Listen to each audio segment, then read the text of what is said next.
Hello बच्चों, एक बार फिर से स्वागत है आपका विवेक सिंह क्लासेज में। क्लास 12 के प्यारे बच्चों, इलेक्ट्रिक चार्ज और इलेक्ट्रिक फील्ड सीरीज का ये वीडियो नंबर 11 है।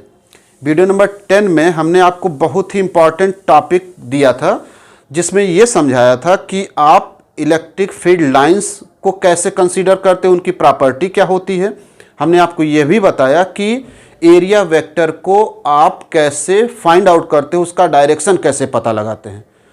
प्यारे बच्चों, इस वीडियो में चूंकि हमको न्यूमेरिकल प्रॉब्लम कैलकुलेट करने हैं फ्लक्स पर, इसलिए यह बहुत ही ज़रूरी होता है कि आपका एरिया वेक्टर कैलकुलेट करने का जो नियम है वो एकदम से क्लियर हो, आपके मन में कोई डाउट ना हो।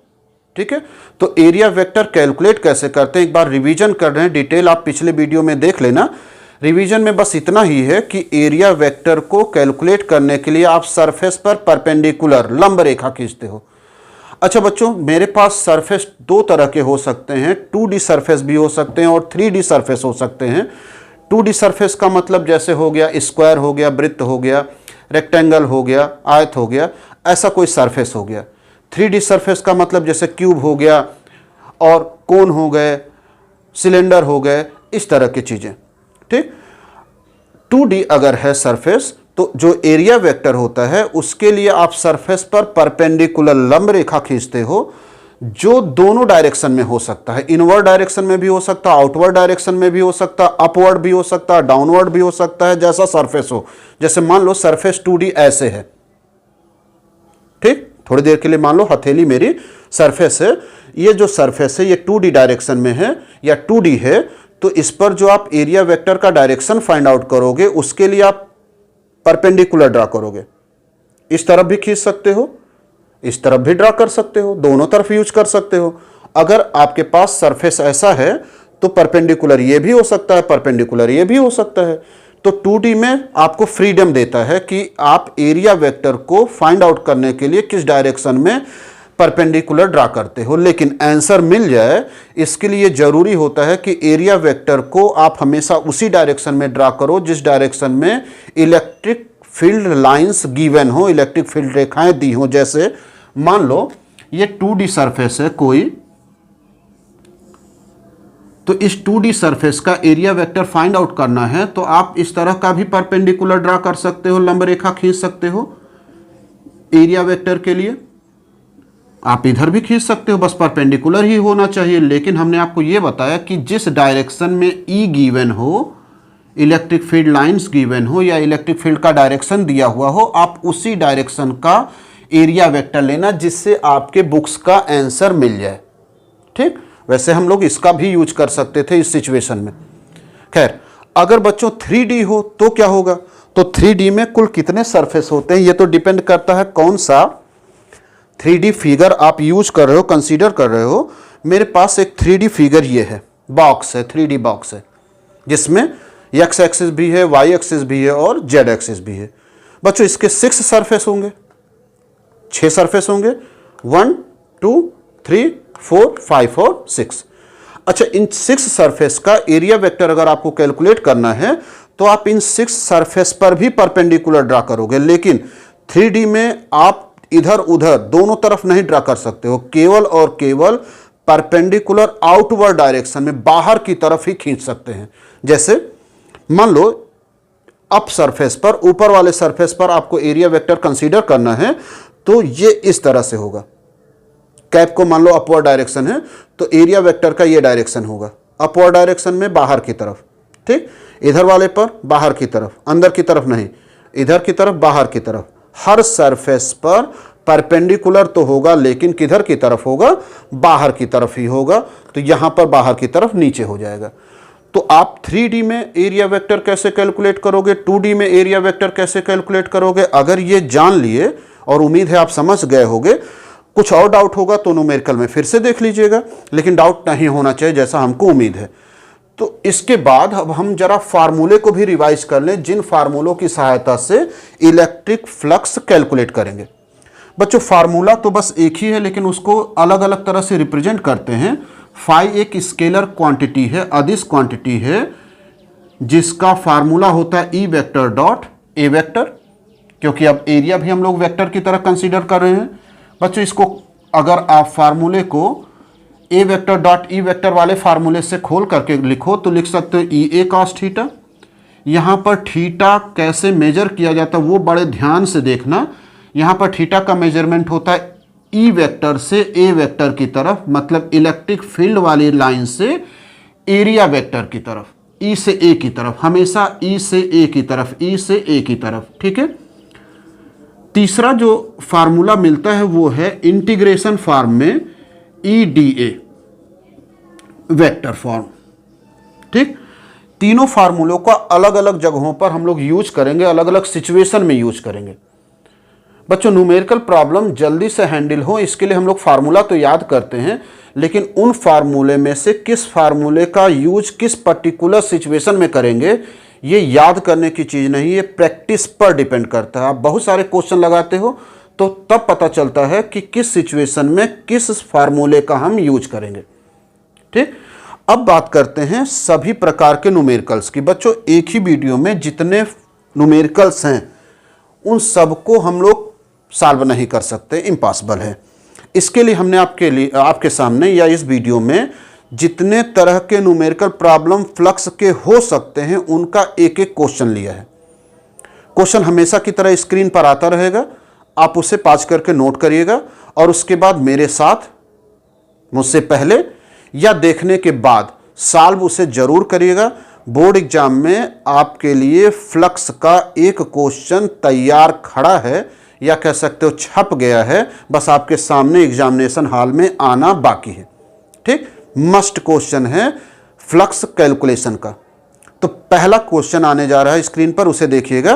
पहला क्वेश्चन ये है कि जो ई वेक्टर है, मतलब किसी जगह पर किसी स्थान पर जो ई वेक्टर है उसकी वैल्यू आई जे के फॉर्म में गिवन है, मतलब वेक्टर फॉर्म में गिवन है। क्या गिवन है? ई वेक्टर है 5i कैप, 5i कैप, आई कैप पहचानते होंगे आप सभी लोग, plus 4j cap minus 5i cap plus 4j cap minus 4k cap और इंटू 10 टू द पावर 5। ठीक। 5i कैप क्वेश्चन देखते रहना, plus 4j cap minus 4k cap 10 to the power 5 और यूनिट दिया है न्यूटन पर कूलम, यूनिट है newton per coulomb. Area को भी वेक्टर फॉर्म में दे दिया है, आई जे के फॉर्म है तो वेक्टर फॉर्म ही है, दिशा के साथ दिया हुआ है, डायरेक्शन के साथ है, जिसकी वैल्यू है 2i cap minus j cap, 2i cap minus j cap into 10 to the power -2 metre square. आपको इलेक्ट्रिक फ्लक्स कैलकुलेट करना है, फ्लक्स की वैल्यू कैलकुलेट करनी है। तो ये तो बहुत ही आसान हो गया, ये भी सवाल बोर्ड एग्जाम में है, आया हुआ है। ठीक।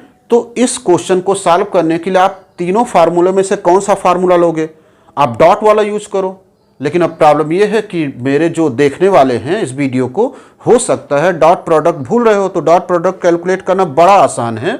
आप आई वाले कंपोनेंट का आई के साथ, जे वाले कंपोनेंट का जे के साथ और के वाले कंपोनेंट का के साथ मल्टीप्लाई कर दो, आंसर मिल जाएगा। लेकिन ये केवल डॉट में होना चाहिए, क्रॉस प्रोडक्ट में नहीं होता है, उसका अलग रूल होता है। तो फाई की वैल्यू कैलकुलेट करें, फार्मूला यूज करेंगे E vector dot A vector. Value रखो, ई वेक्टर की वैल्यू है 5i cap plus 4j cap minus 4k cap into 10 to the power 5 और एरिया वेक्टर की वैल्यू है जो कि हम यहां लिख दे रहे हैं dot area vector 2i cap minus j cap into 10 to the power -2 metre square में गिवन था। सबसे पहले पावर वाले नंबर्स को सॉल्व कर दो, तो 10 टू द पावर 5 और 10 टू द पावर -2 सॉल्व करोगे आएगा 10 टू द पावर 3। अब मेरे पास बचा आई जे के में ये कंपोनेंट और आई जे के में ये कंपोनेंट, तो आई वाले नंबर का मल्टीप्लाई आई वाले नंबर के साथ कर दो, प्लस 5 का जो आई के साथ है उसका प्लस 2 के साथ मल्टीप्लाई करो, तो 5 का 2 में मल्टीप्लाई करोगे 10 हो जाएगा प्लस 10। जे वाले नंबर का जे वाले नंबर के साथ प्लस 4 का -1 के साथ तो -4, के वाले का के वाले के साथ, और के यहाँ पर -4 है, यहाँ पर के है ही नहीं, इट मीन्स यहाँ पर 0 होगा, तो -4 का 0 में मल्टीप्लाई करेंगे तो -0 आ जाएगा, यानी कि हो गया 6 into 10 to the power 3। Unit क्या होगा बच्चों इसका? तो यहाँ से फार्मूले से हम लोग यूनिट भी निकाल सकते हैं। ई का यूनिट है न्यूटन पर कूलम और एरिया वेक्टर का है मीटर स्क्वायर, तो इसका यूनिट हो जाएगा Newton metre square per coulomb. ये पहला इस वीडियो का क्वेश्चन हो गया। बच्चों देखने में बहुत ही आसान है। हाँ, ऐसा क्वेश्चन हर बार हमने आपसे कहा है, ऐसा वो सारा क्वेश्चन आपको बोर्ड एग्जाम में आता है जिसमें फर्स्ट ईयर का कॉन्सेप्ट यूज किया जाए, ये जरूर ध्यान में रखिएगा। तो यहाँ पर चूंकि डॉट प्रोडक्ट दिया हुआ है और डॉट प्रोडक्ट फर्स्ट ईयर में हम लोग पढ़ते हैं, इसलिए ये क्वेश्चन इंपॉर्टेंट हो जाता है, क्योंकि इसमें फर्स्ट ईयर का भी कॉन्सेप्ट है और सेकेंड ईयर का भी कॉन्सेप्ट है, क्लास 11th का भी यूज किया गया है, क्लास 12 का भी यूज किया गया है इस क्वेश्चन को सॉल्व करने में। तो बच्चों बस पहला क्वेश्चन हो गया। चलो क्वेश्चन नंबर 2 देखते हैं। इसमें आपको थीटा भी गिवन होगा, एंगल भी गिवन होगा। तो चलो देखा जाए। इसे इरेज कर रहे हैं और क्वेश्चन को आप तब तक स्क्रीन पर पढ़िएगा क्या लिखा हुआ है। तो बच्चों इस क्वेश्चन को ध्यान से देखो। इस क्वेश्चन में क्या क्या गिवन है, क्या क्या दिया हुआ है। आपके पास इलेक्ट्रिक वेक्टर दिया हुआ है, लेकिन एरिया वेक्टर फॉर्म में नहीं दिया हुआ है। एरिया वेक्टर का न्यूमेरिकल वैल्यू दिया हुआ है और तब आपको इलेक्ट्रिक फ्लक्स कैलकुलेट करना है। तो ई क्वेश्चन में देखना, ई वेक्टर की वैल्यू है ई वेक्टर 3 × 10⁻³ आई कैप। आई कैप का मतलब हो गया एक्स एक्सिस के डायरेक्शन में है और एरिया वेक्टर फॉर्म में नहीं है। पहले क्वेश्चन में वेक्टर फॉर्म में था, इससे पहले जो पढ़े। यहाँ पर एरिया जो है वो केवल न्यूमेरिकल वैल्यू दिया हुआ है 10 सेंटीमीटर स्क्वायर। पहले इसको तो ठीक कर लो। सेंटीमीटर स्क्वायर का मतलब इसमें 2 बार सेंटीमीटर यूज किया गया होगा, तो 2 बार उसे मीटर में कन्वर्ट करेंगे। एक बार आप 100 से डिवाइड करोगे, एक बार 100 से और डिवाइड करोगे, तो ये मीटर स्क्वायर में कन्वर्ट हो जाएगा, यानी कि टोटल हो जाएगा 10⁻³ लेकिन ये केवल न्यूमेरिकल वैल्यू रहेगा, स्केलर फॉर्म में है, वेक्टर नहीं लगाएंगे। इससे पहले आई जे के दिया हुआ था, वेक्टर फॉर्म में था, तो हम लोगों ने वेक्टर लगा लिया था। ठीक, अब कह रहा कि फर्स्ट सिचुएशन है, 2 केस दिया हुआ है। इलेक्ट्रिक फ्लक्स कैलकुलेट करो यदि जो सरफेस है वो वाई जेड प्लेन में है। तो आप जानते ही हो कि 3 एक्सिस है हम लोगों के पास, एक्स, वाई और जेड। एक्स एक्सिस के डायरेक्शन में ई लगा हुआ है क्योंकि यहाँ आई कैप है। ठीक, वाई और जेड में इस प्लेन में सरफेस है, ऐसे सरफेस है। ठीक, वाई एक्सिस और जेड एक्सिस का उपयोग किया गया इस सरफेस में। तो आपको एरिया वेक्टर फाइंड आउट करना होगा क्योंकि यहां एरिया का केवल न्यूमेरिकल वैल्यू दिया हुआ है। ठीक, इसका डायरेक्शन कैलकुलेट करना है। तो डायरेक्शन कैसे कैलकुलेट करेंगे? डायरेक्शन कैलकुलेट करने के लिए आप परपेंडिकुलर करोगे, लंब रेखा खींचोगे। ठीक है, वो जो परपेंडिकुलर होगा वो किस डायरेक्शन में ड्रा करोगे? जिस डायरेक्शन में ई वेक्टर है। तो इस डायरेक्शन में आप एक परपेंडिकुलर ऐसे ड्रा करोगे जिसका डायरेक्शन ए का डायरेक्शन भी वही होगा जो ई का डायरेक्शन है, यानी कि ये भी एक्स एक्सिस की ही एलांग होगा, एक्स एक्सिस की ही दिशा में होगा। तो जब एक्स एक्सिस के दिशा में होगा तो दोनों वेक्टर आप देखो एक ही डायरेक्शन में है, इसलिए थीटा इक्वल टू इस सिचुएशन में हो जाएगा 0। तो जब 0 हो जाएगा तो फार्मूला आप लगाओगे phi equal to E A cos theta वाला फार्मूला। यहाँ पर ई वेक्टर नहीं लिखा है, ई लिखा हुआ है। ई लिखा होने का मतलब हो गया केवल इसका न्यूमेरिकल वैल्यू यूज करना है। तो ई का न्यूमेरिकल वैल्यू है 3 × 10⁻³ ए का न्यूमेरिकल वैल्यू है 10⁻³ कॉस थीटा कॉस 0 की वैल्यू 1, 10⁻³ 10⁻+3 कैंसिल हो गया 3 × 1 यानी कि 3। यूनिट हो जाएगा Newton metre square per coulomb. ये हो गया फाई का वैल्यू फर्स्ट सिचुएशन में। बच्चों चाहो, अगर इसको ध्यान से देख लिए हो तो चाहो तो इसी क्वेश्चन को आप दूसरे तरह से भी सॉल्व कर सकते हो, उसको भी चलो समझा जाए।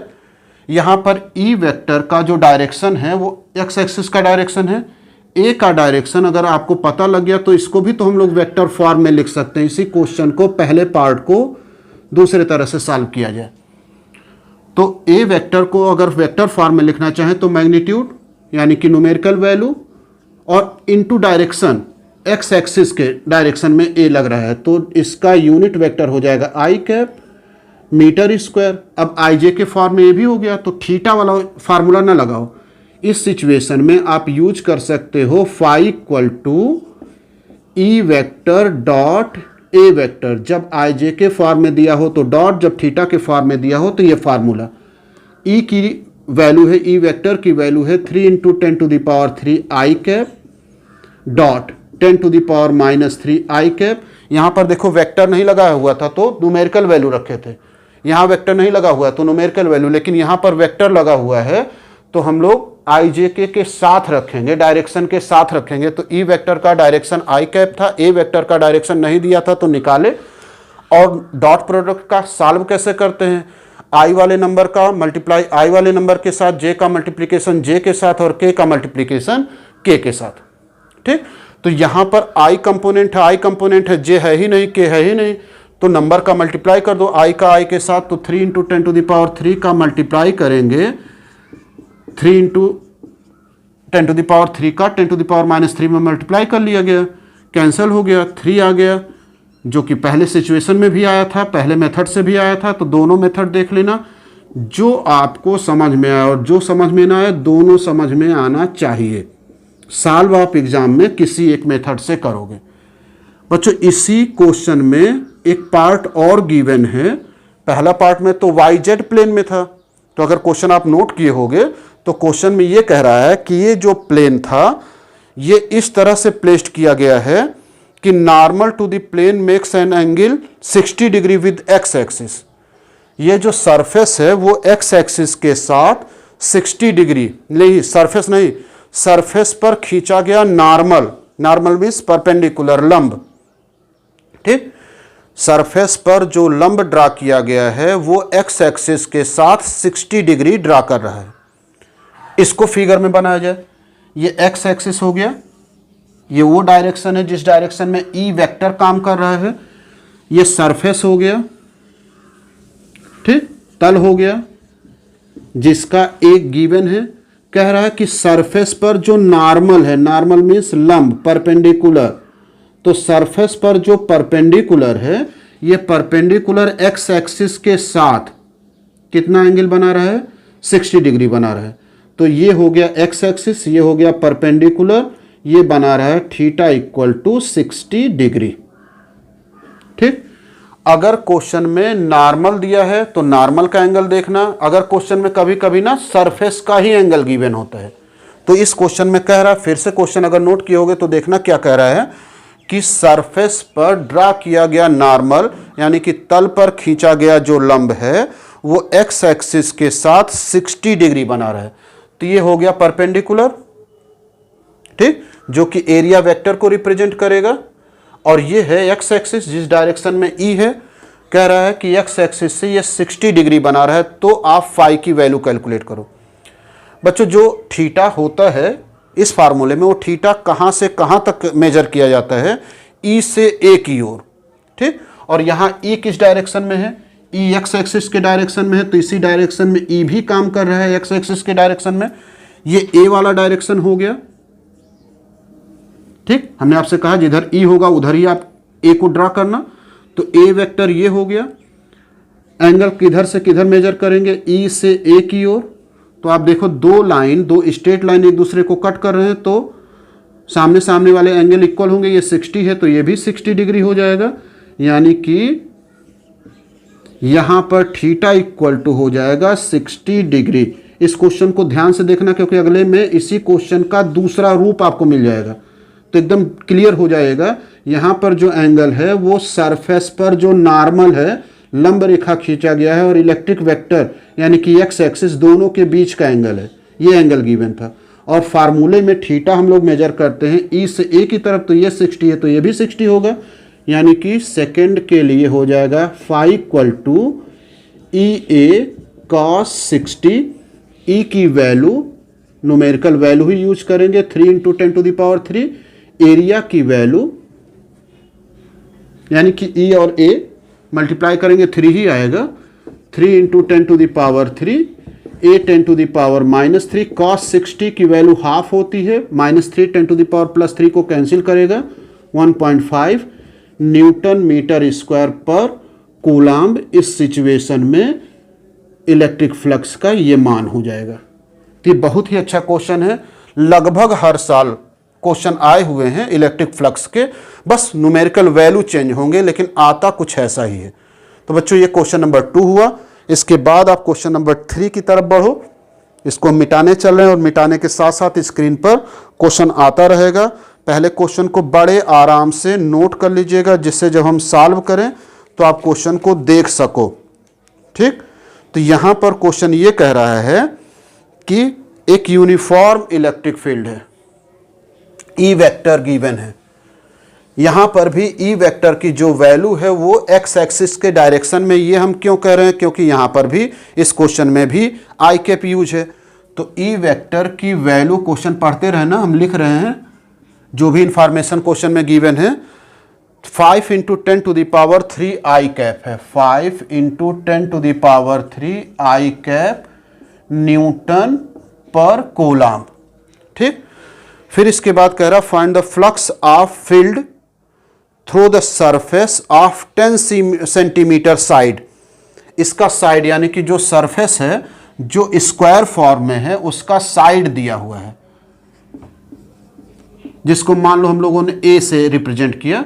उस साइड की वैल्यू गिवन है 10 सेंटीमीटर, तो इसे 100 से डिवाइड करके मीटर में कन्वर्ट कर दें, यानी कि 10 टू द पावर -1 मीटर हो गया।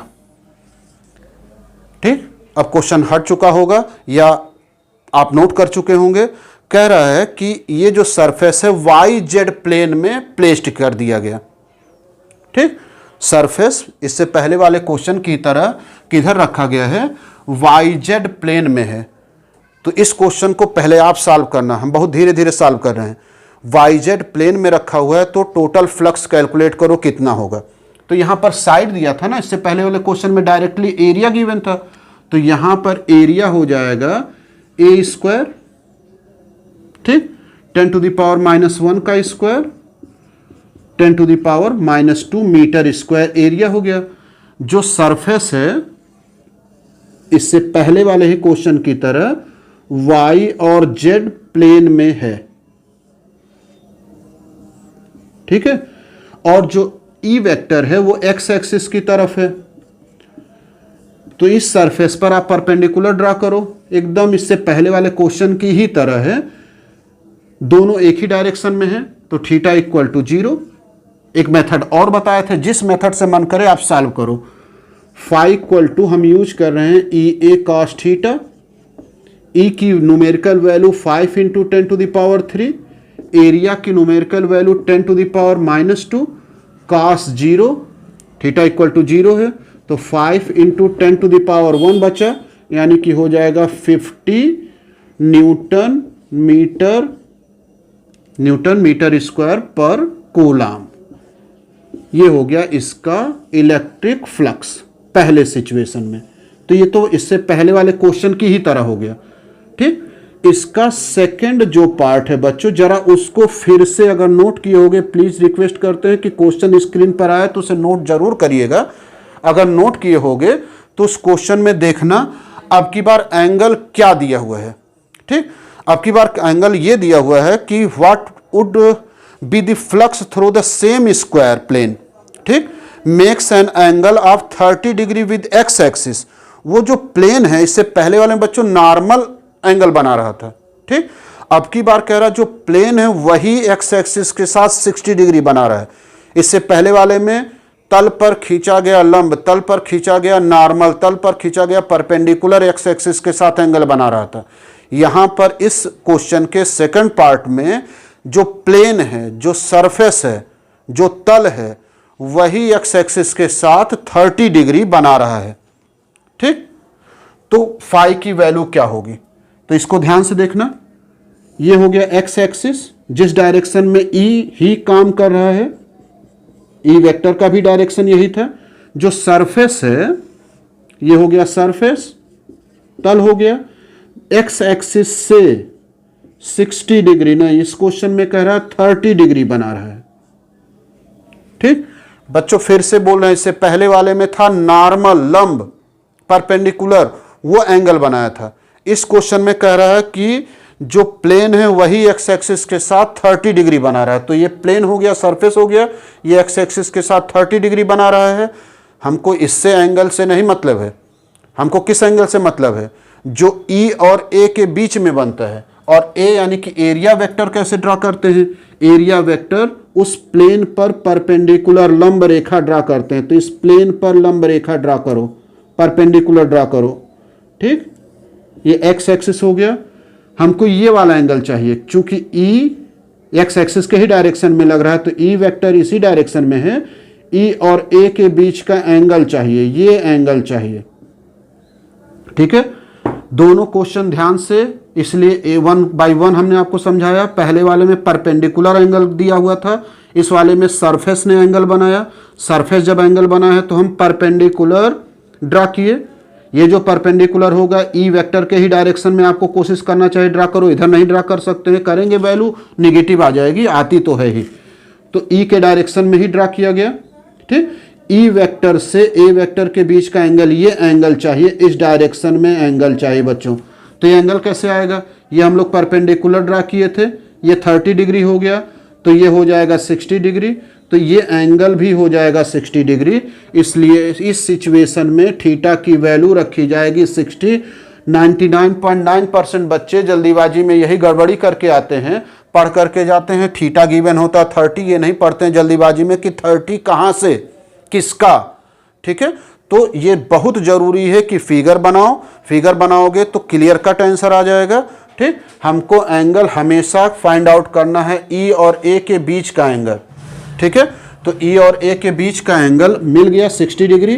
फार्मूले में वैल्यू रखो, ई ए कॉस थीटा, थीटा की वैल्यू हो जाएगी 60, ई की वैल्यू वही सरफेस, वही न्यूमेरिकल वैल्यू सभी चीज़ों के लिए था, कॉस 60 हो जाएगा यहाँ पर 1/2, यानी कि 2.5, 10 टू द पावर 1 बचेगा, अर्थात हो जाएगा 25 न्यूटन मीटर स्क्वायर पर कूलाम।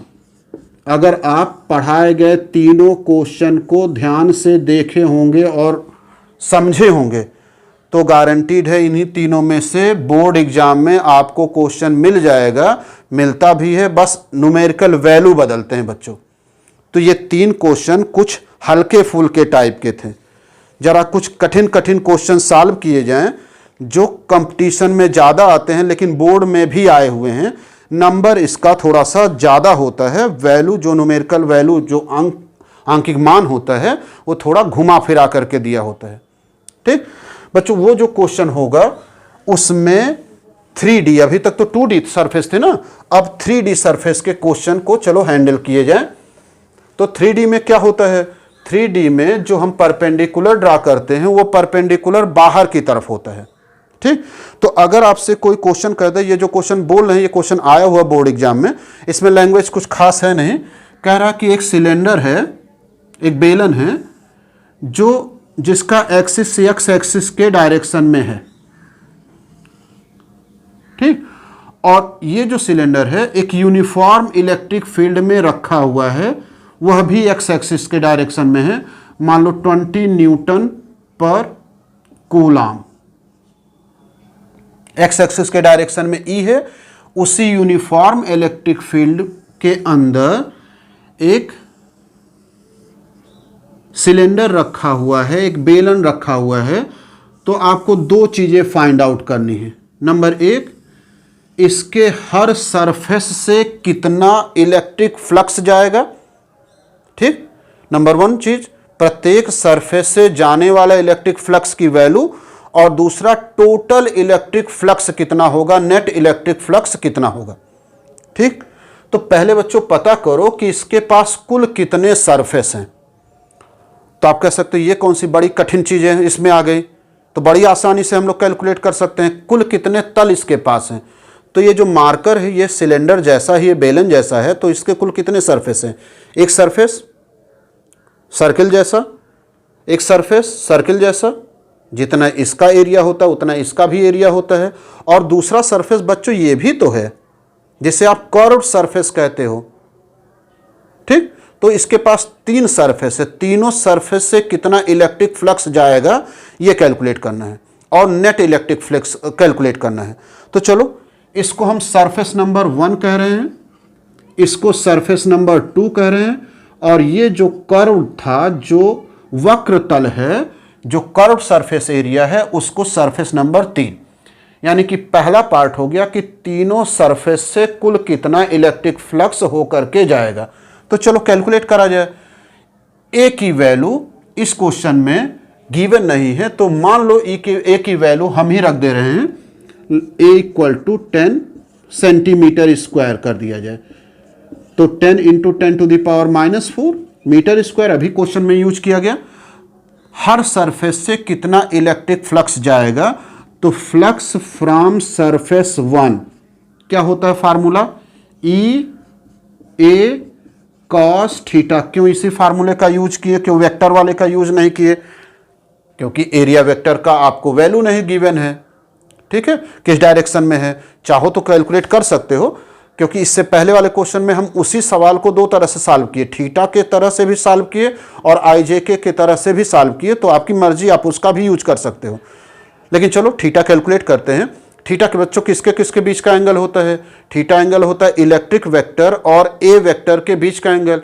ए वेक्टर क्या होता है, अगर 3D फिगर है, जैसा कि सिलेंडर है तो 3D ही होगा, 3D फिगर है तो उसके हर सरफेस के परपेंडिकुलर लेकिन आउटवर्ड डायरेक्शन में, बाहर की तरफ इलेक्ट्रिक, बाहर की तरफ एरिया वेक्टर का डायरेक्शन होगा, ठीक। तो पहले सरफेस पर अगर आपको ड्रा करना हो एरिया वेक्टर, तो उस एरिया वेक्टर का डायरेक्शन किधर होगा, इस सरफेस के परपेंडिकुलर लेकिन किधर की तरफ, बाहर की तरफ।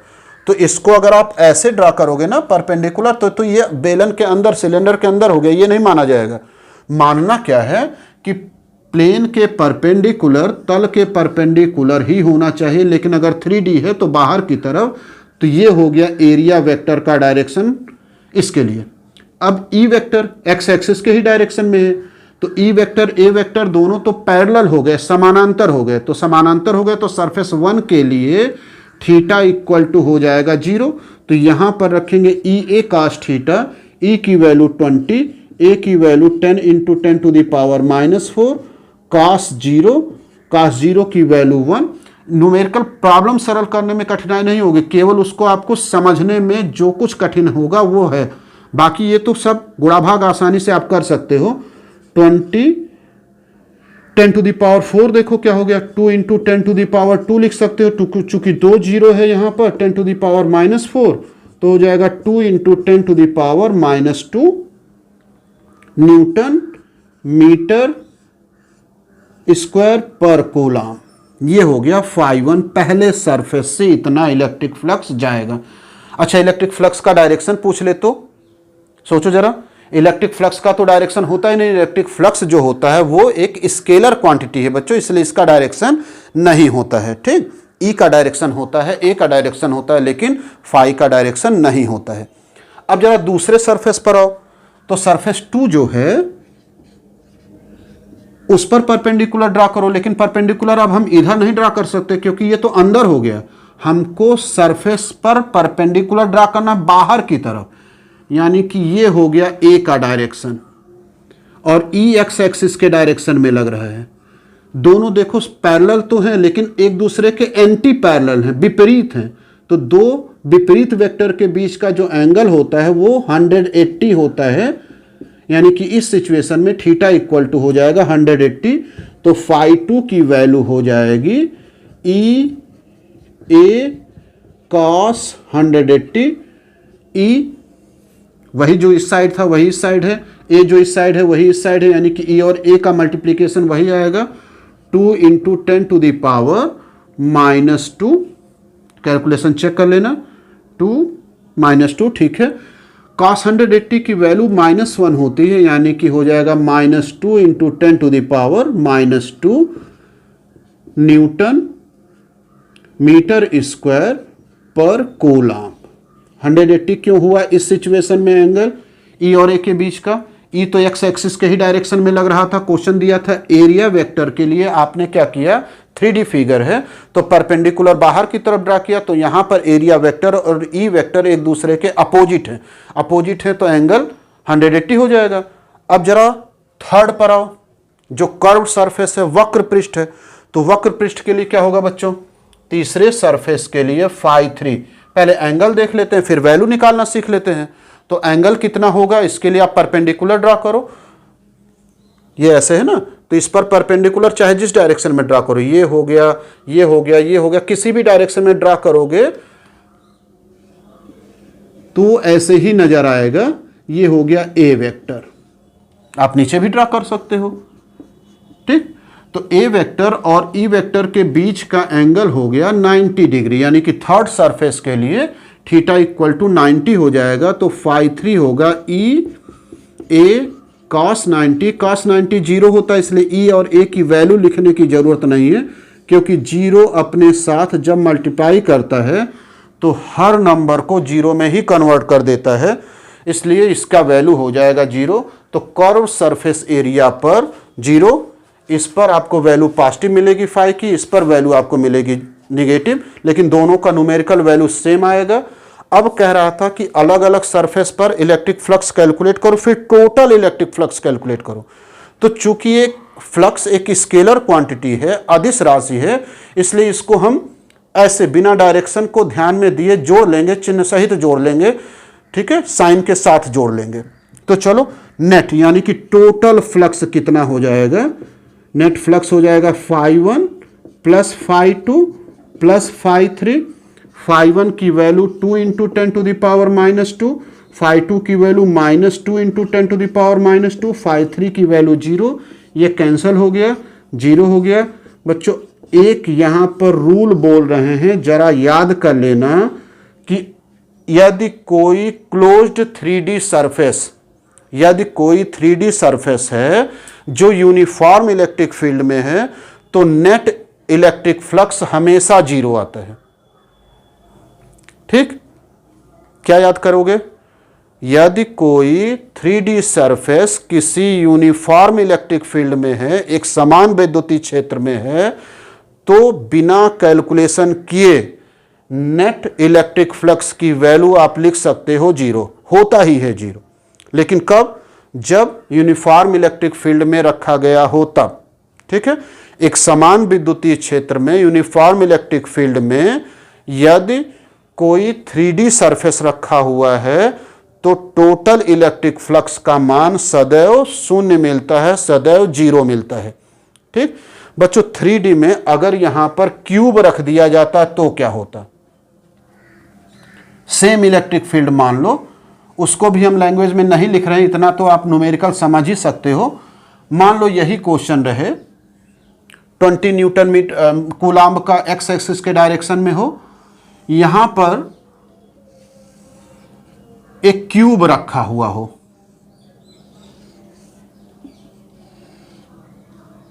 ठीक।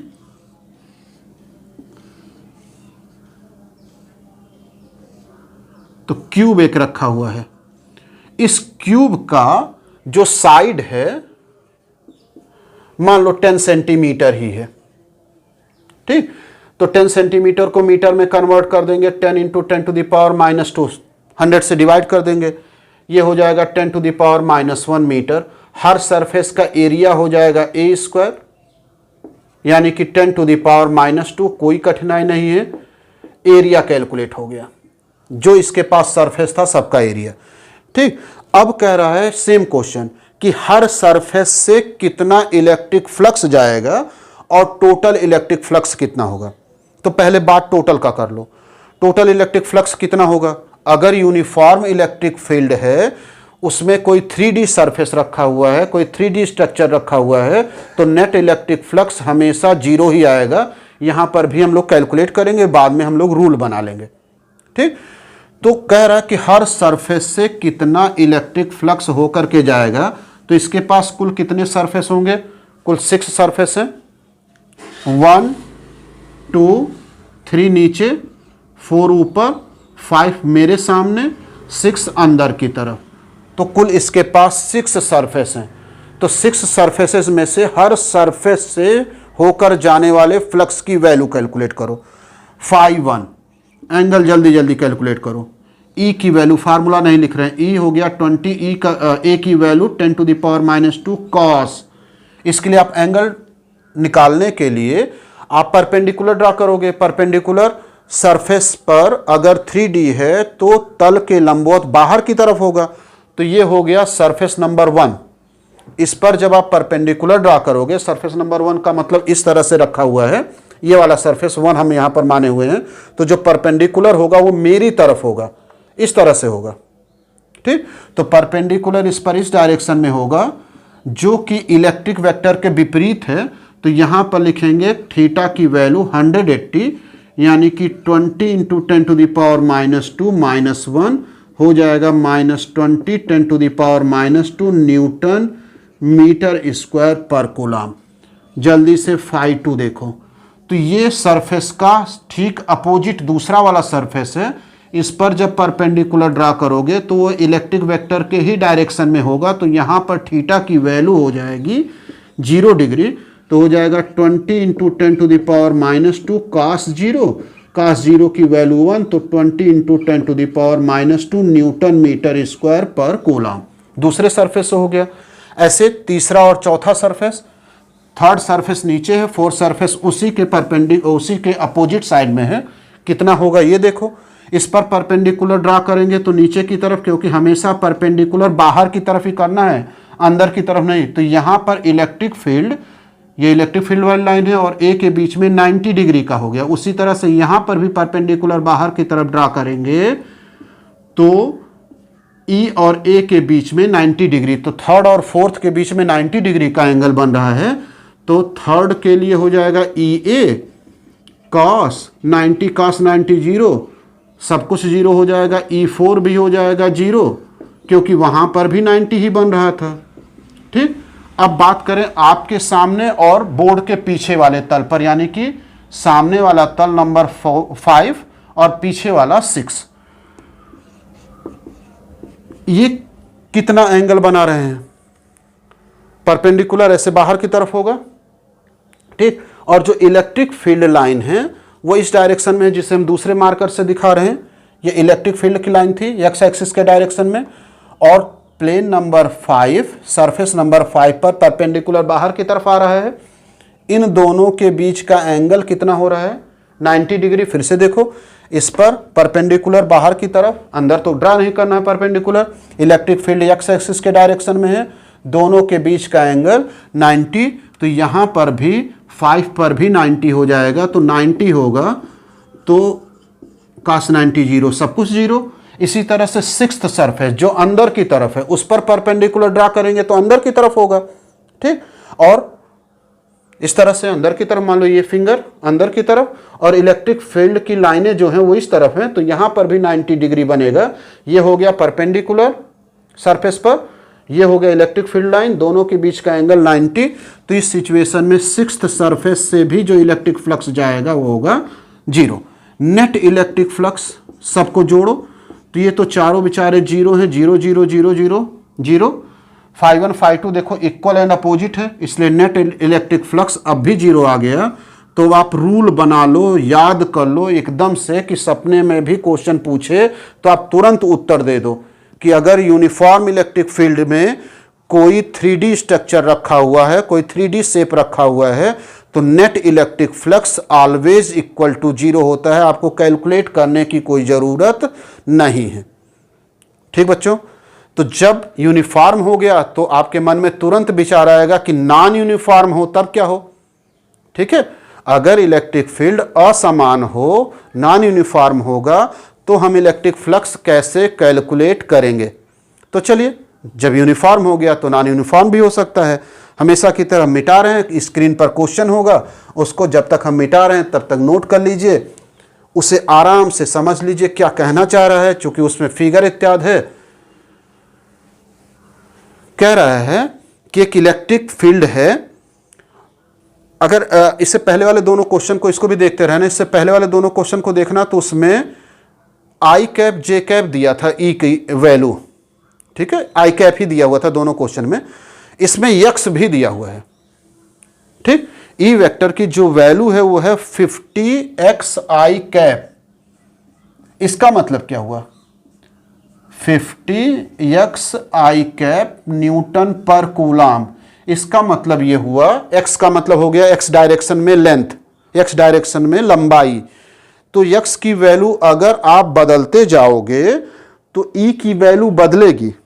ठीक है, जैसे मान लो आप x की जगह पर 2 रखोगे तो 100 हो जाएगा, अगर x की जगह 3 रखोगे तो 100 थोड़े आएगा, वहां पर वैल्यू 3 टाइम्स हो जाएगा, यानी कि 150 हो जाएगा। अर्थात ये जो e की वैल्यू गिवन है ना, ये यूनिफॉर्म नहीं है, ये नॉन यूनिफॉर्म है, असमान इलेक्ट्रिक फील्ड है। ठीक, तो इससे पहले जो 2 क्वेश्चन थे उसमें दोनों स्ट्रक्चर को, दोनों 3D शेप को यूनिफॉर्म इलेक्ट्रिक फील्ड में रखा गया था, लेकिन ये यूनिफॉर्म इलेक्ट्रिक फील्ड नहीं है। ठीक, लेकिन हाँ लग एक्स एक्सिस के डायरेक्शन में ही रहा है, तो एक्स एक्सिस के डायरेक्शन में ही है, आई कैप लिखा हुआ है। ठीक, और जो सिस्टम रखा हुआ है, सिलेंडर रखा हुआ है, उसके लिए क्वेश्चन में फिगर भी ड्रा कर दिया है कि कुछ इस तरह से सिस्टम को रख दिया गया है।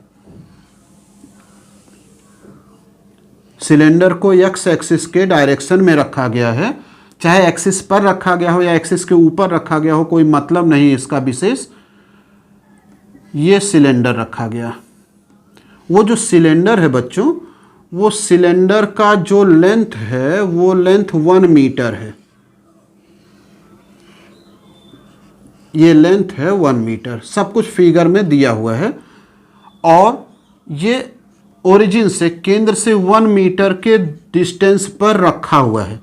यहाँ से सरफेस की जो दूरी है ना वो 1 मीटर ही है। ठीक, और जो एरिया गिवन है क्रॉस सेक्शन की, इसकी जो एरिया है वो दिया हुआ है 25 सेंटीमीटर स्क्वायर। तो कहीं नोट कर लें, एरिया हो गया 25 सेंटीमीटर स्क्वायर। क्वेश्चन को आराम से पढ़ लीजिएगा, हटाने जा रहे हैं क्वेश्चन को। ई वेक्टर एक्स पर डिपेंड कर रहा, डिस्टेंस पर डिपेंड कर रहा, तो यूनिफॉर्म नहीं है, नॉन यूनिफॉर्म इलेक्ट्रिक वेक्टर है, फील्ड है। एरिया इन दोनों सरफेस का दिया हुआ 25 सेंटीमीटर स्क्वायर। तो आपको कैलकुलेट करना है नेट इलेक्ट्रिक फ्लक्स। ठीक, अभी क्या रटा रहे थे आपको कि याद कर लेना, अगर यूनिफॉर्म फील्ड हो, उसमें कोई 3D स्ट्रक्चर रखा हुआ है, तब फाई की वैल्यू टोटल 0 होती है। ठीक, यहां पर क्या इलेक्ट्रिक फील्ड यूनिफॉर्म है? नहीं, वो तो एक्स पर डिपेंड कर रहा है। ठीक, हाँ ये स्ट्रक्चर 3D है, तो यहां पर बच्चों 0 नहीं आएगा, नहीं आएगा, नहीं आएगा। ठीक, तो फिर से याद करो, क्या याद रखना है? याद ये रखना है, अगर यूनिफॉर्म इलेक्ट्रिक फील्ड है, उसमें कोई 3D स्ट्रक्चर रखा हुआ है, तो नेट इलेक्ट्रिक फ्लक्स की वैल्यू 0 आएगी। लेकिन अगर नॉन यूनिफॉर्म है, असमान विद्युतीय क्षेत्र है, तो फाई की वैल्यू 0 नहीं आएगी। कैलकुलेट करके देखो। ठीक, तो यहां नेट इलेक्ट्रिक फ्लक्स निकालना है। तो इसके सरफेस कुल कितने हैं? 3 सरफेस है, मान लो ये सरफेस 1, सरफेस 2, ये सरफेस 3। अभी थोड़ी देर पहले कैलकुलेट ही किया गया। ठीक, ये इलेक्ट्रिक फील्ड का डायरेक्शन हो गया, एक्स एक्सिस की ही तरफ लग रहा है। चलो कैलकुलेट करो एक एक प्लेन के बारे में।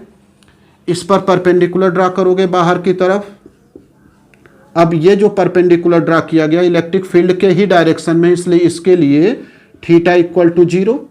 इसके लिए परपेंडिकुलर बाहर की तरफ ड्रा करेंगे, एक ही साथ सारे एंगल निकाल लो, बस कैलकुलेट कर लिया जाए।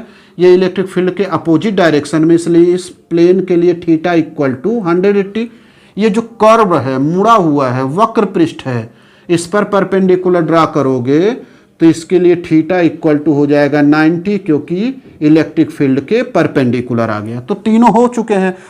ठीक, अब चलो सॉल्व करते हैं।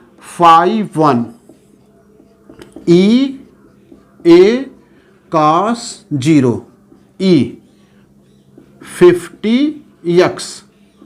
ठीक, आई कैप तो डायरेक्शन था, यहां डायरेक्शन लिखना नहीं है, केवल मैग्नीट्यूड लिखना है, परिमाण लिखना है। ए की वैल्यू है 25 सेंटीमीटर स्क्वायर। 2 बार 100 से डिवाइड करेंगे, उसको ऊपर ले चलेंगे तो 10⁻⁻4 मीटर स्क्वायर हो गया है। तो 25 इंटू 10⁻⁻4। अच्छा, यहाँ x की वैल्यू क्या होगी? 25 का 50 में मल्टीप्लाई कर दो तो 0, 5, x इंटू 10⁻⁻⁴। ये x क्या है? x है उस सरफेस का डिस्टेंस, जिस सरफेस का आप कैलकुलेशन कर रहे हो ना, उस सरफेस का डिस्टेंस। तो यहां से ये सरफेस नंबर 1 है, इसका डिस्टेंस कितना होगा? इसका डिस्टेंस होगा 1 और 1 ये भी है ना, तो 2 हो जाएगा। देख लो ध्यान से।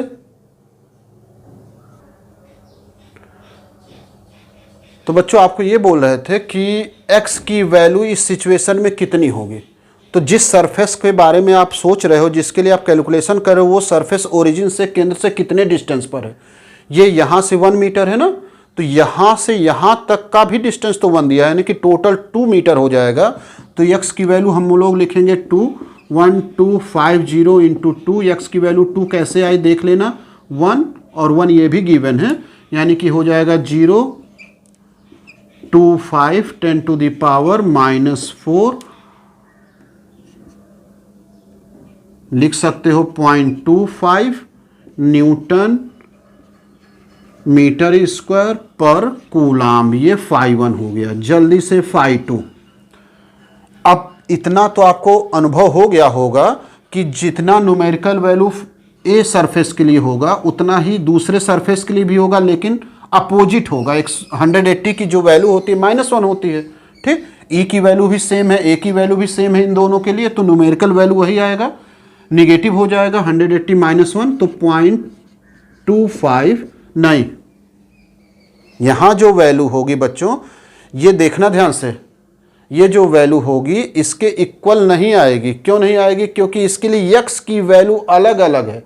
यही गलती होती है यूनिफॉर्म और नॉन यूनिफॉर्म में। यूनिफॉर्म में दोनों सरफेस पर इलेक्ट्रिक फील्ड एक ही जैसा था, लेकिन यहाँ का इलेक्ट्रिक फील्ड अलग है, यहाँ का इलेक्ट्रिक फील्ड अलग है, इसलिए अपोजिट नहीं होगा। तो इसको भी आपको कैलकुलेट करना होगा, ठीक। जल्दी जल्दी नहीं करना है।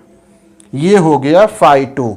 इसके लिए 180 ई की वैल्यू हो जाएगी 50, x ए की वैल्यू हो जाएगी 25 10⁻⁻⁴। यहां तक तो ठीक है।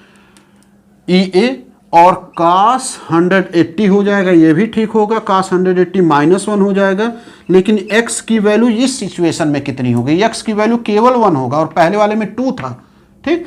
इसीलिए यहां पर 0 नहीं आएगा। तो यही आपको याद रखना है बच्चों कि अगर यूनिफॉर्म इलेक्ट्रिक फील्ड है तो आपको 0 मिलेगा, लेकिन नॉन यूनिफॉर्म है तो 0 नहीं मिलेगा। तो एक बार कैलकुलेशन चेक कर लो। 50, x की वैल्यू 1 है, यहां पर मल्टीप्लाई कर लिया जाए तो हो जाएगा 0, 125 10⁻⁻⁴, यानी कि -0.1250 या 0.125 न्यूटन मीटर स्क्वायर पर कूलाम। ये हो गया दूसरे सरफेस से हो करके जाने वाला इलेक्ट्रिक फ्लक्स की वैल्यू, और ये हो गया पहले सरफेस से हो करके जाने वाला इलेक्ट्रिक फ्लक्स की वैल्यू। थर्ड सरफेस के लिए थीटा 90 है, तो आपके लिए ये जो φ3 होगा cos 90 0, तो φ3 0 आ जाएगा, ठीक। टोटल इलेक्ट्रिक फ्लक्स कितना होगा सबको ऐड कर लिया जाए। φ1 की वैल्यू 0.25 माइनस 0.125, φ3 की वैल्यू 0, सॉल्व कर लो तो हो जाएगा 0.250, 0.125 माइनस करोगे तो आपके पास बचेगा 10, 10 5 हो गया, 4 में से 2 गया, 2 हो गया, 1 हो गया, माइनस प्लस वाला बड़ा है तो पॉजिटिव ही आएगा, यानी कि 0.125 न्यूटन मीटर स्क्वायर पर कूलाम। यही आपको तब से समझाने की कोशिश कर रहे हैं कि अगर नॉन यूनिफॉर्म इलेक्ट्रिक फील्ड है, जैसा इस क्वेश्चन में है, और क्यों नॉन यूनिफॉर्म इलेक्ट्रिक फील्ड है? क्योंकि इलेक्ट्रिक फील्ड x पर डिपेंड कर रहा है, x का वैल्यू चेंज करेंगे, इलेक्ट्रिक फील्ड अलग अलग पॉइंट पर अलग अलग होगा।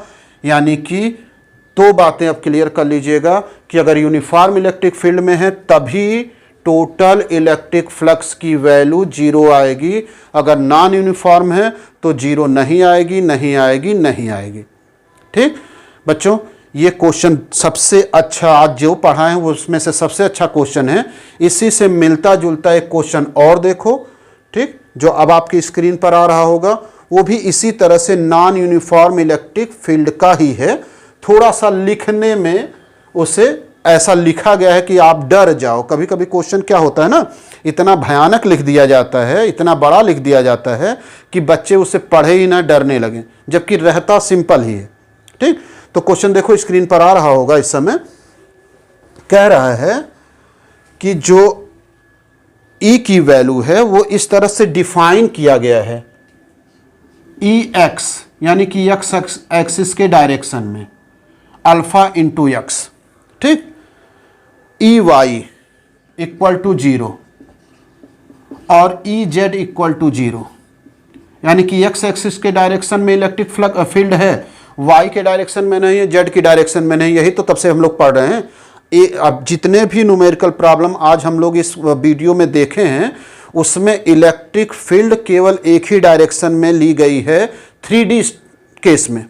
ठीक, तो यहाँ पर y डायरेक्शन में 0 मतलब नहीं दिया है, z डायरेक्शन में 0 मतलब इलेक्ट्रिक फील्ड नहीं है, केवल और केवल x एक्सिस के डायरेक्शन में है। ठीक, अब देखो यहाँ x लिख दिया है ना, तो यहाँ i कैप नहीं लिखा हुआ है, और फिर ये x पर डिपेंड कर रहा है, यानी कि जैसे जैसे डिस्टेंस चेंज करेंगे, डिस्टेंस वेरी करेंगे, इलेक्ट्रिक फील्ड की वैल्यू चेंज हो जाएगी। यानी कि इलेक्ट्रिक फील्ड इस केस में भी नॉन यूनिफॉर्म है, और नॉन यूनिफॉर्म है तो 0 टोटल इलेक्ट्रिक फ्लक्स नहीं आएगा। ठीक, कब 0 आता है? जब यूनिफॉर्म इलेक्ट्रिक फील्ड हो। ठीक है, आगे फिगर दिया हुआ है एकदम उसी क्वेश्चन की तरह, बस शेप चेंज है। एक क्यूब रखा हुआ है जिसका साइड 1 मीटर है, 1 मीटर या 0.1 देख लीजिएगा। भी क्वेश्चन हम देख रहे हैं, दोबारा फिगर एक बार बना लेते हैं। इसका जो सरफेस है 0.1 मीटर ही साइड दिया है, 0.1 मीटर के डिस्टेंस पर है, और जो साइड है इसका वो 0.1 मीटर है। ठीक, इससे पहले वाले क्वेश्चन में 1 मीटर दिया हुआ था, तो आप सब लोग कैलकुलेट कर सकते हो आसानी से। बस इसी के कारण से ये थोड़ा सा टिपिकल हो गया है क्वेश्चन, और कुछ है नहीं। इसमें अल्फा की वैल्यू गिवन है 400 newton, where alpha equal to 400 newton coulomb, newton per coulomb metre. ये अल्फा की वैल्यू गिवन है। ठीक, तो फिर से वही कि नेट इलेक्ट्रिक फ्लक्स कैलकुलेट करो, टोटल इलेक्ट्रिक फ्लक्स कैलकुलेट करो। तो अब तो बच्चों ये जान चुके होंगे कि इसका टोटल इलेक्ट्रिक फ्लक्स 0 नहीं आएगा। 0 कब आएगा? दोहरा लो जल्दी से। 0 तब आएगा जब ये यूनिफॉर्म इलेक्ट्रिक फील्ड में रहता। ये यूनिफॉर्म है कि नहीं वो कैसे जानोगे? यूनिफॉर्म इसलिए नहीं है क्योंकि x की इलेक्ट्रिक फील्ड की वैल्यू x पर डिपेंड कर रहा है। जैसे जैसे डिस्टेंस बदलेगा वैसे वैसे E की वैल्यू चेंज हो जाएगी। तो चूंकि E की वैल्यू चेंज हो रही है इसलिए इलेक्ट्रिक फील्ड की वैल्यू भी यहाँ पर चेंज कर रही, वेरिएबल है, constant electric field, uniform electric field नहीं है। ठीक, तो चलिए कैलकुलेट करते हैं। पहले इस सरफेस का, किसी भी सरफेस को 1 2 मान लो, 1 2 3 4, आपके सामने जो होगा 5, पीछे की तरफ होगा वो हो गया 6। ड्रा करो जल्दी जल्दी। ए बाहर की तरफ ही ड्रा करना है, अब बताने की कोई ज़रूरत नहीं है। बाहर की तरफ ड्रा करना है, बाहर की तरफ ड्रा करना है। ये जो 5th सरफेस होगा ना उस पर बाहर की तरफ ड्रा करोगे तो आपकी तरफ होगा ऐसे, और जो अंदर वाले सरफेस पर होगा उस पर अंदर होगा। तो उसे इमेजिन कर लेना। पहले सरफेस के लिए, for first surface, theta equal to कितना होगा? इलेक्ट्रिक फील्ड एक्स ही डायरेक्शन में लग रहा है, तो इलेक्ट्रिक फील्ड का डायरेक्शन हो गया EX का डायरेक्शन। इस सिचुएशन में थीटा इक्वल टू 0 हो जाएगा क्योंकि दोनों एक ही डायरेक्शन में है, तो हो जाएगा EA cos 0। E की वैल्यू अल्फा इंटू एक्स, ए की वैल्यू गिवन था, इसमें एरिया नहीं गिवन है, तो इसका साइड दिया हुआ है ना, तो साइड दिया हुआ है 0.1, तो एरिया चलो निकाल लो। एरिया की वैल्यू हो जाएगी ए स्क्वायर यानी कि 0.1 का स्क्वायर, अर्थात हो जाएगा 0.01 मीटर स्क्वायर, यानी कि 10⁻⁻² मीटर स्क्वायर। ये एरिया का न्यूमेरिकल वैल्यू हो गया।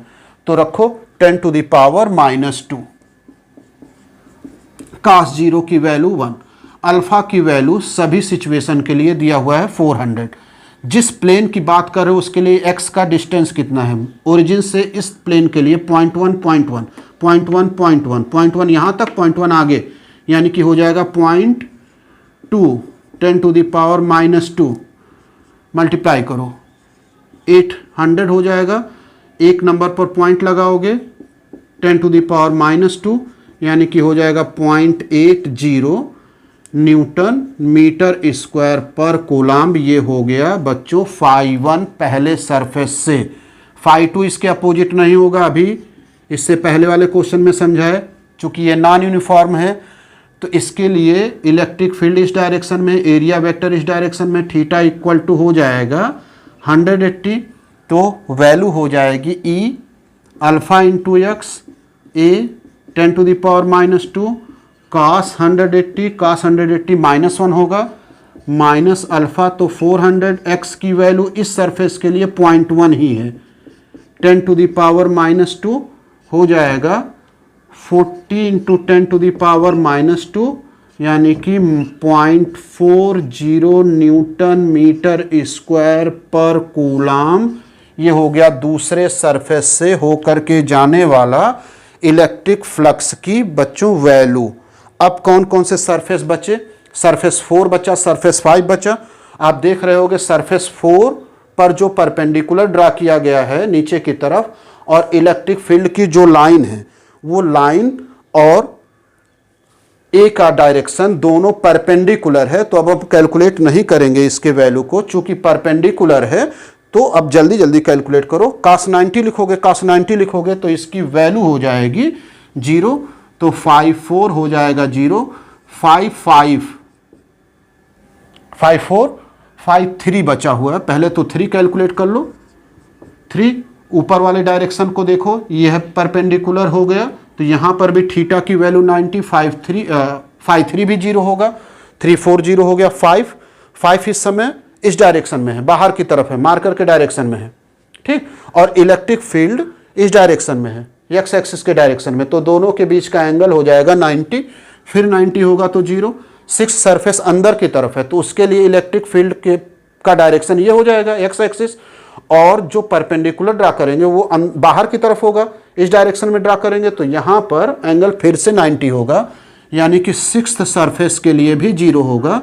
तो टोटल इलेक्ट्रिक फ्लक्स हो जाएगा, सबको ऐड कर दो, 0.80 माइनस 0.40, बाकी सब 0 0 ही है, यानी कि हो जाएगा 0.40 न्यूटन मीटर स्क्वायर पर कूलाम्ब। ये हो गया नेट इलेक्ट्रिक फ्लक्स। बच्चों अब तो रट डालो कि अगर यूनिफॉर्म रहेगा तभी 0 आएगा, नॉन यूनिफॉर्म होगा तो 0 नहीं आएगा, नहीं आएगा, नहीं आएगा।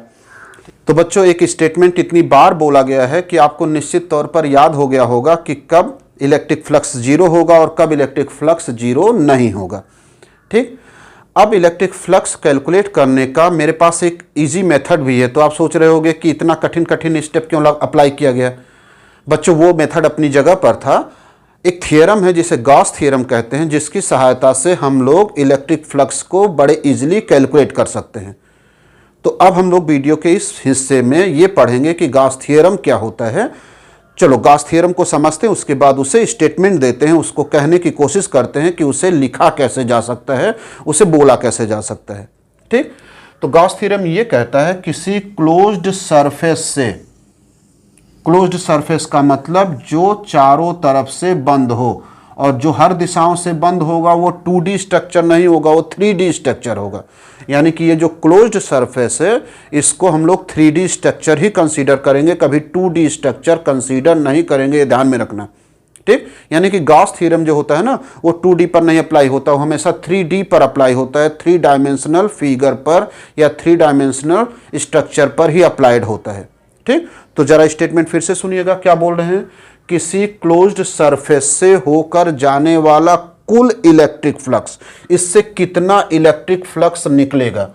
कुल इलेक्ट्रिक फ्लक्स जो होता है वो उस सरफेस के अंदर उपस्थित सभी चार्ज, इसके अंदर जितना चार्ज हो, इसके अंदर उपस्थित टोटल चार्ज का 1/ε0 गुना होता है। किसी बद्ध पृष्ठ से होकर जाने वाला कुल इलेक्ट्रिक फ्लक्स उस पृष्ठ में उपस्थित संपूर्ण आवेश का 1/ε0 गुना होता है। इसी को कहते हैं गॉस थ्योरम, गॉस प्रमेय। ठीक, क्या बोला गया गॉस थ्योरम में? किसी बंद पृष्ठ होना चाहिए, क्लोज्ड सरफेस होना चाहिए।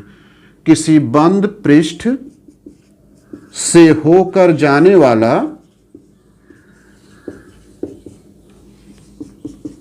वाला कुल विद्युतीय फ्लक्स, ये ई लिख दिए हैं इलेक्ट्रिक फ्लक्स, कुल विद्युतीय फ्लक्स उस पृष्ठ में उपस्थित संपूर्ण आवेश का 1/ε0 गुना होता है, जहां पर ε0 वही पुराना कांस्टेंट है जिसको वीडियो फर्स्ट में हमने एक्सप्लेन किया था, परमिटिविटी ऑफ फ्री स्पेस। ठीक, इसके नीचे आप इसको लिख देंगे, ये मैथमेटिकल फॉर्म हो गया आप गॉस थ्योरम का। अब जरा इसी स्टेटमेंट को अगर अंग्रेजी में कहना चाहें तो आप कैसे कह सकते हो या कैसे लिख सकते हो? चलो लिखने की कोशिश किया जाए, एक बार इसे देख लेना, नोट करने के काम आएगा। फिर अंग्रेजी में अगर लिखना चाहें तो क्या लिखेंगे? टोटल इलेक्ट्रिक फ्लक्स, कुल electric flux, total electric flux passes through a closed surface. किसी बंद पृष्ठ से जो निकल रहा है उसका टोटल इलेक्ट्रिक फ्लक्स वो कितना इक्वल होता है? इज इक्वल टू 1/ε0, 1/ε0 लिखा है ना, 1/ε0 times of total charge bounded by the closed surface. इस क्लोज्ड सरफेस के द्वारा जितना टोटल चार्ज बाउंड किया गया है, बांध करके रखा गया है, या जो चार्ज इसके अंदर है उसका 1/ε0 टाइम्स होता है नेट इलेक्ट्रिक फ्लक्स। तो अगर इसे इंग्लिश में लिखना चाहें तो आप लिख सकते हो total electric flux passes through the closed surface। ये कंडीशन हो गया गॉस थ्योरम के लिए, सरफेस क्लोज्ड होना चाहिए, 3D होना चाहिए। passes through the closed surface is equal to the 1/ε0 times means Guna to net charge bounded by that closed surface. उस क्लोज्ड सरफेस के द्वारा जितना चार्ज बाउंड किया जाएगा, बांध करके रखा जाएगा, उस चार्ज का 1/ε0 टाइम्स होगा। इसके नीचे आप ये लिख देना, हो गया अंग्रेजी में भी। ठीक, अब थोड़ा सा इसे और मॉडिफाई किया जाए, अलग अलग सिचुएशन में इस फार्मूले को देखा जाए, इस थ्योरम को देखा जाए। ठीक, अगर मान लो ये चार्ज किसी ऐसे मीडियम में रखा गया है, किसी ऐसे माध्यम में रखा गया है जिसका डाई इलेक्ट्रिक कांस्टेंट के है। ये तो अभी वैक्यूम में रखा गया था या एयर में रखा गया था। अब मान लो इसको कहीं रख दिया जाए, जो कोई मीडियम है, जैसे ऑयल में रख दिया जाए, कोई अन्य मीडियम में रख दिया जाए जिसका डाई इलेक्ट्रिक कांस्टेंट के हो। इसको भी वीडियो फर्स्ट में हमने एक्सप्लेन कर दिया है कि के क्या होता है, डाई इलेक्ट्रिक कांस्टेंट। बच्चों, डाई इलेक्ट्रिक कांस्टेंट किसी मीडियम का होता है जो पॉजिटिव होता है वैल्यू। ठीक है, एक से हमेशा बड़ा होता है, बाकी डिटेल उस वीडियो में देख लेना। तो अगर किसी मीडियम में रखा जाए जिसका डाइलेक्ट्रिक कांस्टेंट के है, तो यही जो थ्योरम होगा उसका मैथमेटिकल फॉर्म कुछ इस तरह से लिख सकते हैं, K∈0 Q। ठीक, जहां पर K डाइलेक्ट्रिक कांस्टेंट है मीडियम का। ठीक है, जो वायु और निर्वात के लिए, वैक्यूम के लिए या फ्री स्पेस के लिए 1 होता है। तो ये हो गया फ्री स्पेस के लिए गॉस थ्योरम, ये हो गया किसी मीडियम के लिए गॉस थ्योरम। अच्छा बच्चों, मान लो कि ये जो बाउंड सरफेस है ये बाउंड सरफेस के अंदर कई चार्जेज हो, कुछ पॉजिटिव हो कुछ नेगेटिव हो, तो जरा स्टेटमेंट देखो, यहां पर संपूर्ण आवेश लिखा है, यहां पर लिखा है टोटल चार्ज, नेट चार्ज। ठीक, तो नेट चार्ज या टोटल चार्ज का मतलब क्या हुआ, इसके अंदर मान लो कई चार्ज हो, Q1, Q2, Q3, Q4, Q5 so on. ठीक है, बहुत सारे चार्ज हो, तो ये स्टेटमेंट ये कहता है कि नेट चार्ज का 1/ε0 टाइम्स होगा। ठीक है, 1/ε0 टाइम्स होगा नेट चार्ज का, तो नेट मीन्स टोटल ना, सबको जोड़ सकते हो, तो फाई इक्वल टू इस सिचुएशन में हो जाएगा, अगर फ्री स्पेस है तो सिग्मा क्यू, यानी कि टोटल चार्ज का सम। इसको ऐसे भी लिख सकते हो, phi equal to 1/ε0 Q1 plus Q2 minus Q3 minus Q4 plus Q5, जितना चार्ज है सबको ऐड कर दो और उसका 1/ε0 गुना कर दो, 1/ε0 टाइम्स कर दो, तो ये गॉस थ्योरम हो जाएगा। अगर आपसे एग्जाम में पूछा गया, अगर क्या निश्चित पूछा जाता है, तो आप स्टेटमेंट दोगे, फ्री स्पेस का लिख दोगे और मीडियम का लिख दोगे, बाकी सारी चीजें अंडरस्टूड हैं। अब जरा गॉस थ्योरम का एप्लीकेशन देखते हैं, लेकिन छोटा छोटा एप्लीकेशन देखते हैं, बड़े एप्लीकेशन हम लोग अगले वीडियो में देखेंगे और इसका डेरिवेशन, इसका प्रूफ भी। ठीक, तो गॉस थ्योरम यह कहता है कि टोटल इलेक्ट्रिक फ्लक्स उस जो क्लोज्ड सरफेस है उसके अंदर के टोटल आवेश का 1/ε0 टाइम्स होता है, 1/ε0 गुना होता है। मान लो बच्चों कि अगर मेरे पास कोई सरफेस है, इसका कोई नाम भी दे सकते हो, ये सरफेस मान लो हमने कहा S1, सरफेस 1। ठीक, इसके अंदर कुछ सरफेस और हैं, सरफेस नंबर 2, यहां कोई सरफेस है, सरफेस नंबर 3। ठीक, यहां कोई सरफेस है, सरफेस नंबर 4, यहां कोई सरफेस है, सरफेस नंबर 5। ऐसा तो नहीं कोई फिगर दिखाई दे रहा, जिसकी जैसी भावना होगी ना वैसा दिखाई देगा। फिलहाल हम तो गॉस थ्योरम समझाने की कोशिश कर रहे हैं। ठीक, एक सरफेस है जिसके अंदर भी तमाम क्लोज्ड सरफेस है, इसमें कुछ चार्ज रख रहे हैं। मान लो यहां पर प्लस Q चार्ज है, यहां माइनस Q चार्ज है। ठीक, यहां पर प्लस Q चार्ज है, यहां पर एक चार्ज है रखा हुआ, सबको इक्वल ही समझ लो। ठीक, और एक चार्ज इसके बाहर है। तो आपको अगर ये कैलकुलेट करना है कि S2 से कितना फ्लक्स होगा, S3 से कितना फ्लक्स होगा, S4 से कितना फ्लक्स होगा, S5 से कितना फ्लक्स होगा, S1 से कितना फ्लक्स होगा, अगर इसको आपने कैलकुलेट कर लिया तो इसका मतलब आपको गॉस थ्योरम समझ में आता है, आपको याद आ गया। अब आपको रटने की कोई आवश्यकता नहीं है। एक बार फिर से सुनना, गॉस थ्योरम क्या कहता है, किसी क्लोज्ड सरफेस से होकर के जाने वाला नेट इलेक्ट्रिक फ्लक्स जो होता है वो उस सरफेस के अंदर जितना भी चार्ज है सभी चार्ज का 1/ε0 गुना होता है, 1/ε0 गुना होता है। क्लियर? ठीक, तो चलो सरफेस मान लो आपको कैलकुलेट करना है S1, टोटल फ्लक्स कहां से, S1 से, तो 1/ε0 गुना होगा, टाइम्स होगा कितना, किसका, S1 सरफेस के अंदर जितना चार्ज है उसका। तो बच्चों S1 सरफेस का जरा बाउंड्री देखो, S1 सरफेस की ये बाउंड्री है। ठीक, इस S1 सरफेस की बाउंड्री के अंदर जितने चार्ज हैं, तो कौन कौन से चार्ज हैं, क्यों, अच्छा इस बाउंड्री के बाहर है। ठीक है, इसका कोई मतलब नहीं, बाउंड्री के अंदर होना चाहिए। ठीक, Q plus Q plus Q, 3 positive Q है, 1 निगेटिव क्यू है, यानी कि टोटल हो जाएगा 3Q minus Q.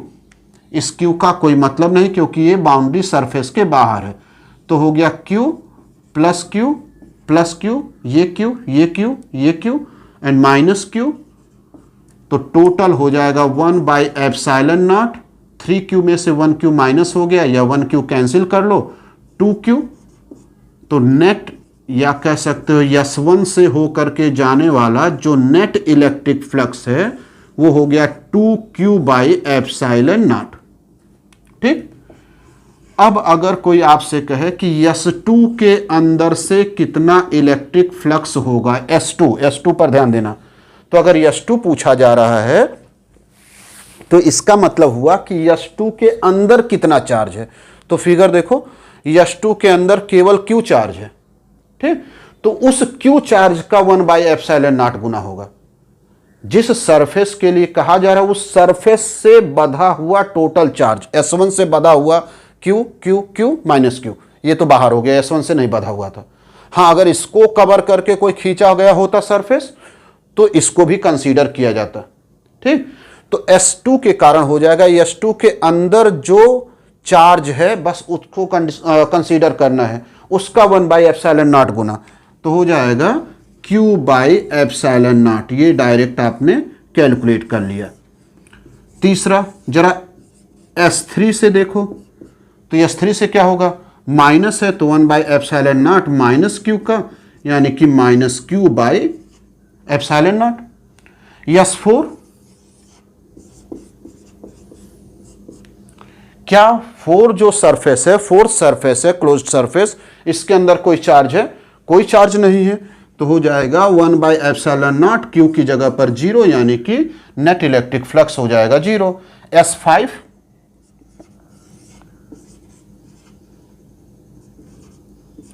1/ε0, total charge fifth वाले सरफेस के अंदर है, क्यों? तो इस तरह से अगर आप इसको समझ लिए तो निश्चित है कि आप गॉस थ्योरम समझ लिए, और जब आप गॉस थ्योरम समझ लोगे तो आपका जो शेप होगा, यानी कि इस समय प्रेजेंट टाइम, वो कुछ इस तरह से होगा, चेहरे पर स्माइल होगा कि हाँ, हम कर सकते हैं, गॉस थ्योरम याद कर सकते हैं, गॉस थ्योरम को अप्लाई कर सकते हैं।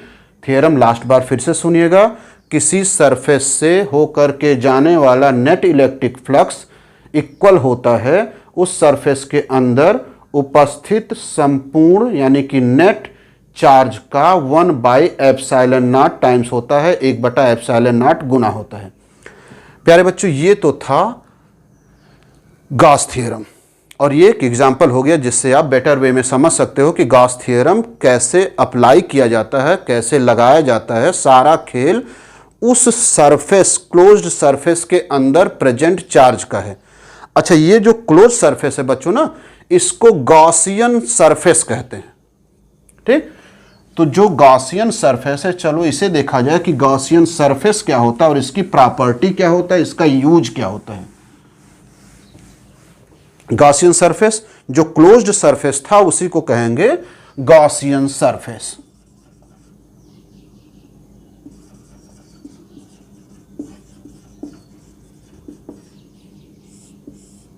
तो गॉसियन सरफेस कैसे डिफाइन करेंगे? किसी आवेश के चारों ओर का बंद सिस्टम, बंद सरफेस, उसी को कहते हैं गॉसियन सरफेस। किसी आवेश को कवर करके बनाया गया जो सरफेस है, 3D सरफेस है, उसी को कहेंगे गॉसियन सरफेस, ठीक। ये 2D हो नहीं सकता क्योंकि बंद सरफेस हमको बनाना है। तो गॉसियन सरफेस एक इमेजिनरी सरफेस होता है, ठीक है। प्रॉपर्टी बोल रहे हैं, इमेजिनरी सरफेस होगा। आप छोटा सरफेस बनाओ, बड़ा सरफेस बनाओ, बस ये हो कि उस चार्ज को वो कवर करे जिसको आप कंसीडर करना चाहते हो, जिसको आप समझना चाहते हो, ठीक है, जिसके कारण आप इलेक्ट्रिक फ्लक्स कैलकुलेट करना चाहते हो, वो चार्ज उस सरफेस के द्वारा कवर होना चाहिए। तो इमेजिनरी होता है।